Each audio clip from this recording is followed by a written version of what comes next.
You have to be happy with what Chris Godwin's doing. 8 targets, 6 receptions, 71 yards, and the touchdown. Godwin right now on the week is the wide receiver 13. And you can't be upset with that. I had him 3 or 4 spots above consensus for this week, and it comes through in the clutch. So Godwin, it was only a matter of time before that volume was going to catch up with him. So happy for Chris Godwin to get back into that wide receiver 1 fringe. Julio Jones caught a touchdown. That was nice. He is getting a lot of snaps, especially with Russell Gage out. So Julio Jones, I think, is still the wide receiver 3, even though he produced as the wide receiver 2 in fantasy points for this game.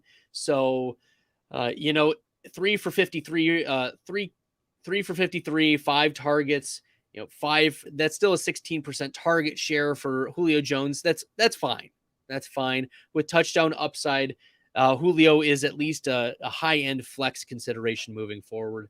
And then Mike Evans, 5 for 54 on 6 targets, no touchdown in this game. And that's really going to be the difference for Mike Evans of whether or not he's going to be, more of your back-end wide receiver 1 like he is. He's wide receiver 12 on the season, but he finishes this week as wide receiver 41, which is not as good. Just without that touchdown, that's going to be a 6-point swing for you. And Tom Brady will continue to look his way in the end zone, but it was not a touchdown game for Mike Evans. Now, coming back to the tight ends for Tampa, okay, Cade Otton played 61% of snaps. He finishes at the tight end 18. I was higher on Otton. I thought he would get into that tight end 13 range. I thought Brate would not play as much this week.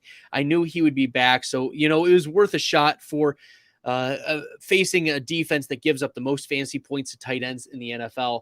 Brate still 11 yards per catch, 3 for 35 on 3 targets, finishes with 5 fantasy points.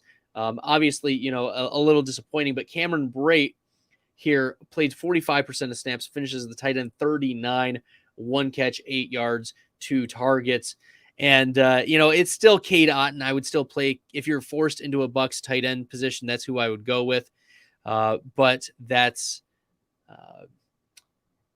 I would definitely rank Cade Otton over Cameron Brate. He's going to run more routes. He's going to play more snaps. He's going to get more targets. So you're rolling with Cade Otton over Cameron Brate moving forward.